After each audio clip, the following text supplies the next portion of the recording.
അസ്സലാമു അലൈക്കും dear friends. ഇന്നത്തെ നമ്മുടെ സ്പെഷ്യൽ നിങ്ങൾ ആരും ഇതുവരെയും ട്രൈ ചെയ്ത് നോക്കിയിട്ടില്ലാത്ത ഒരു അടിപൊളി വെറൈറ്റി റെസിപ്പിയാണ്. നമ്മുടെ ഈ വീഡിയോ കണ്ടുകൊണ്ടിരിക്കുന്ന സമയത്ത് നിങ്ങൾക്ക് ഇഷ്ടപ്പെടുകയാണെങ്കിൽ ഒന്ന് ലൈക്ക് ചെയ്തേക്കണേ. അതുപോലെ തന്നെ നമ്മുടെ ഈ ചാനൽ ആദ്യമായിട്ട് കാണുന്നവരും ഇതുവരെയും സബ്സ്ക്രൈബ് ചെയ്യാത്തവരും പ്ലീസ് ഒന്ന് സബ്സ്ക്രൈബ് ചെയ്തേക്കണേ. ഞാനിടുന്ന വീഡിയോസ് ഉടനടി കിട്ടുന്നതിനായി സബ്സ്ക്രൈബ് ബട്ടന്റെ തൊട്ടടുത്ത് കാണുന്ന ബെല്ലൈക്കൺ കൂടി ക്ലിക്ക് ചെയ്തിട്ട് ഓൾ എന്ന ഓപ്ഷൻ എനേബിൾ ചെയ്യാനും മറക്കല്ലേ.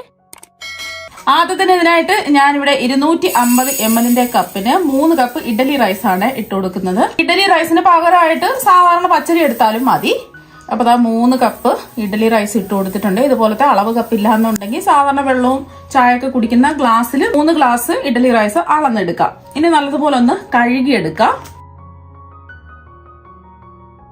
അപ്പൊ നന്നായിട്ട് വെള്ളം ഒഴിച്ച് നല്ലതുപോലെ തിരുമി ഇതുപോലെ കഴുകി എടുക്കാം. അപ്പം അരി നല്ലതുപോലെ 4-5 പ്രാവശ്യം തിരുമി കഴുകി എടുത്തിട്ടുണ്ട്. നല്ലതുപോലെ തിരുമി നല്ലോണം കഴുകി എടുക്കുക. എന്നിട്ട് മുങ്ങിക്കിടക്കത്തക്ക രീതിയിൽ വെള്ളം ഒഴിച്ചു കൊടുക്കാം.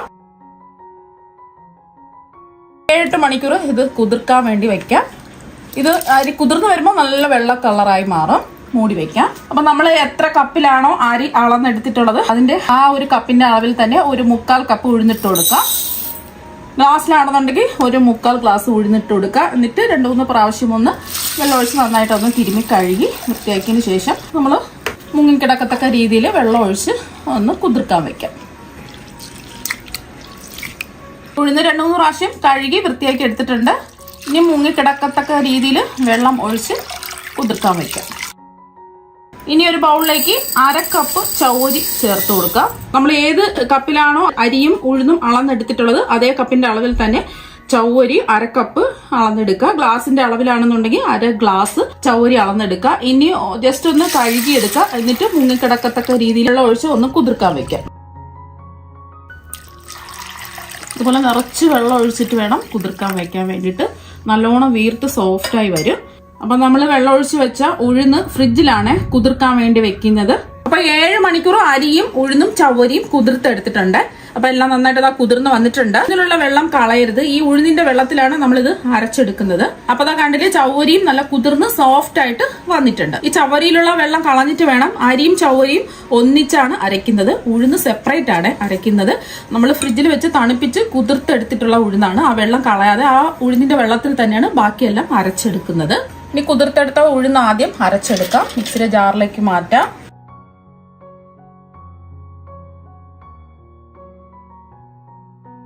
കുറച്ച് ഒഴിച്ചു കൊടുക്കാം. എന്നിട്ട് നമുക്ക് നോക്കിയിട്ട് കുറച്ചായിട്ട് വെള്ളം ഒഴിച്ചു കൊടുത്താൽ മതി. നന്നായിട്ട് ഒന്ന് അരച്ചെടുക്കാം. ഇനി അരച്ചെടുത്ത ഉഴുന്ന് ഒരു പാത്രത്തിലേക്ക് മാറ്റാം. നല്ല സോഫ്റ്റ് ആയിട്ട് ഒട്ടും തരിയൊന്നും ഇല്ലാതെ നല്ലതുപോലെ അരച്ചെടുക്കാം.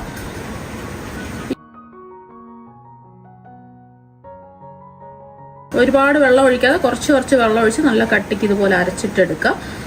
നമ്മളിതിന്റെ പ്രത്യേകത ഉലുവയും ചോറും അവിലൊന്നും ചേർക്കുന്നില്ല. അടുത്തതായിട്ട് നമുക്ക് അരിയും ചവരിയും ഒന്നിച്ചാണ് മിക്സ് ചെയ്തിട്ട് അരച്ചെടുക്കുന്നത്. അപ്പൊ അരിയുടെ കൂടെ തന്നെ ചവരിയും കൂടെ മിക്സ് ചെയ്തെടുത്തിട്ടുണ്ട്. 2 ബാച്ചായിട്ട് അരച്ചെടുക്കാം.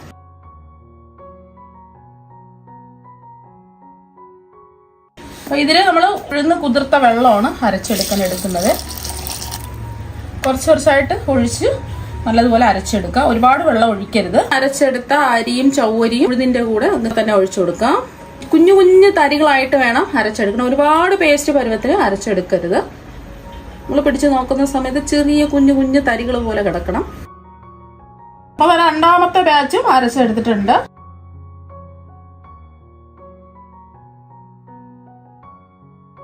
ബാച്ച് അരിയും അരച്ചെടുത്തിട്ടുണ്ട്. ഇനി ഇതിലേക്ക് മാവിന് കുറച്ച് സോഫ്റ്റ് കിട്ടാനും നല്ലൊരു മണം കിട്ടാൻ വേണ്ടിയിട്ട് 1 ടീസ്പൂൺ നല്ലെണ്ണയും കൂടെ ഒഴിച്ചു കൊടുത്തിട്ട് ഒരു 10 മിനിറ്റ് നമുക്ക് ഈ മാവ് ഒന്ന് കൈ വെച്ചിട്ട് മിക്സ് ചെയ്തെടുക്കണം. എന്നാൽ മാത്രമേ മാവ് നല്ല സോഫ്റ്റ് ആയിട്ട് കിട്ടുള്ളൂ.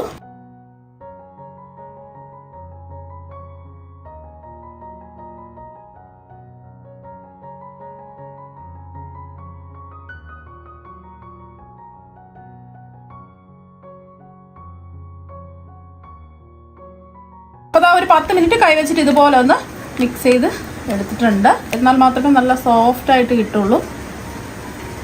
ഇനി നമുക്ക് മൂടി വെച്ച് ഒരു 7 മണിക്കൂർ റെസ്റ്റ് ചെയ്യാൻ വെക്കാം. അപ്പൊ 7 മണിക്കൂർ മാവ് റെസ്റ്റ് ചെയ്യാൻ വെച്ചിട്ടുണ്ട്. കണ്ടില്ലേ, പൊങ്ങി മാവ് വന്നിട്ടുണ്ട്. അടപ്പ് നമുക്ക് തുറക്കുമ്പോൾ തന്നെ മനസ്സിലാക്കാൻ പറ്റും, നല്ലോണം പൊങ്ങി വന്നിട്ടുണ്ട്. അപ്പൊ മാവ് കണ്ടില്ലേ, നല്ലതുപോലെ പൊങ്ങി അടിപൊളിയായിട്ട് വന്നിട്ടുണ്ട്. നല്ല സോഫ്റ്റ് ആയിട്ടുള്ള മാവാണ്.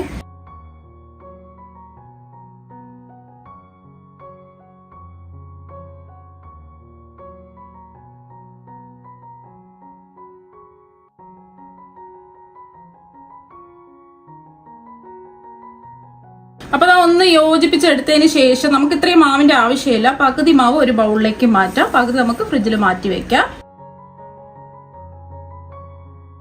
അപ്പൊ പകുതി മാവ് എടുത്തിട്ടുണ്ട്. ഇനി ആവശ്യത്തിനുള്ള ഉപ്പ് ചേർത്ത് കൊടുക്കാം. ഞാനിപ്പോ സ്പൂണ് എടുത്തതിന് ശേഷം ഇതിലേക്ക് ഉപ്പ്, ഒരു നുള്ള് ബേക്കിംഗ് സോഡാപ്പൊടിയും കൂടെയാണ് ചേർക്കുന്നത്. ഈ ഒരു ഇഡ്ഡലിക്ക് സോഡാപ്പൊടി ചേർത്തിട്ടാണ് ചെയ്യുന്നത്. ഒരു 1/2 ടീസ്പൂൺ, എത്രയാണോ നിങ്ങൾക്ക് ഉപ്പ് വേണ്ടത് അതിനനുസരിച്ച് ഉപ്പ് ചേർത്ത് കൊടുക്കുക. ഒരു 1/2 ടീസ്പൂൺ ഉപ്പ് ചേർത്ത് കൊടുത്തു. പിന്നെ ഇതിലേക്ക് ഒരു നുള്ള്, 1-2 നുള്ള് സോഡാപ്പൊടി ചേർത്താൽ മതി. ഞാനിപ്പോൾ ഇതിലേക്ക് ഒരു നുള്ള് സോഡാപ്പൊടിയാണ് ചേർത്ത് കൊടുക്കുന്നത്. എന്നിട്ട് ഒരു 1/2 ടീസ്പൂൺ വെള്ളം ഒഴിച്ചിട്ട് ഒന്ന് മിക്സ് ചെയ്യാം. എന്നിട്ട് ഈ മാവിലേക്ക് ഒഴിച്ചു കൊടുക്കാം. നന്നായിട്ട് മിക്സ് ചെയ്യാം. എന്നിട്ട് മാവിലൊഴിച്ച് നല്ലതുപോലെ മിക്സ് ചെയ്തെടുക്കാം.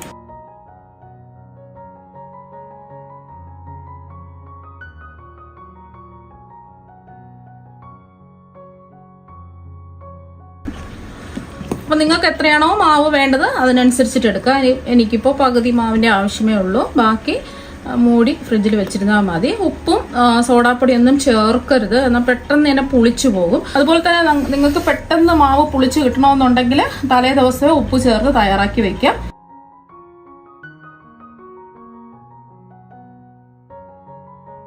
ഇഡ്ഡലിയുടെ ബാറ്റർ ഇവിടെ റെഡി ആയിട്ടുണ്ട്. ഈ ഒരു സമയം ഉപ്പൊക്കെ ഉണ്ടോ എന്ന് നോക്കാം, ആവശ്യമെങ്കിൽ ഉപ്പ് ചേർത്ത് കൊടുക്കാം.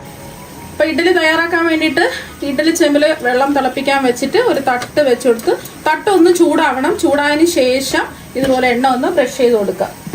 നമ്മുടെ ബാറ്റർ ഒഴിച്ചു കൊടുക്കാം.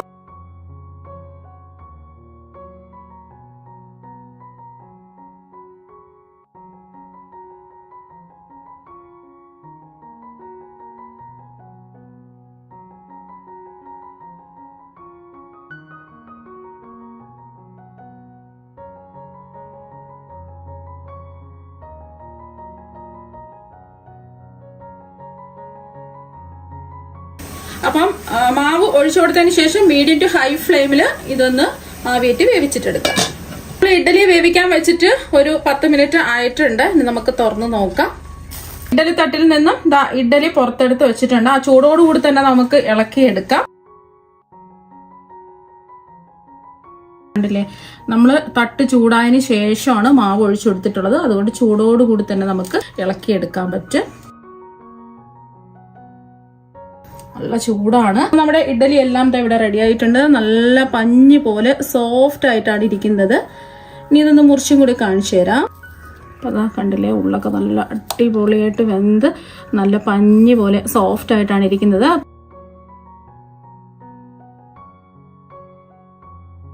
അപ്പൊ ഇതുപോലെ ഇഡ്ഡലി ഒരു പ്രാവശ്യം ഒന്ന് ട്രൈ ചെയ്ത് നോക്കുക. തീർച്ചയായും നിങ്ങൾക്ക് എല്ലാവർക്കും ഒരുപാട് ഇഷ്ടമാകും. അപ്പൊ നമുക്ക് മറ്റൊരു വെറൈറ്റി വീഡിയോ ആയിട്ട് വീണ്ടും കാണാം. താങ്ക്